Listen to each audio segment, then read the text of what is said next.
Çay qaynayana hazır olan peçenye resepti.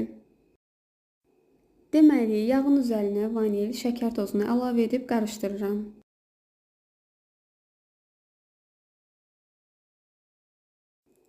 Kənarda isə qatığın üzərinə soda atıram.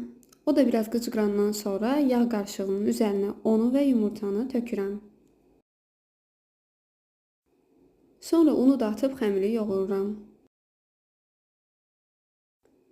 Ələ yapışan xəmir alınır və unun köməkliyi kiçik kündələr edirəm. Sonra isə soba sinisinə düzüb 180 dərəcəli qabaq sudan isirilmiş sobada bişirirəm.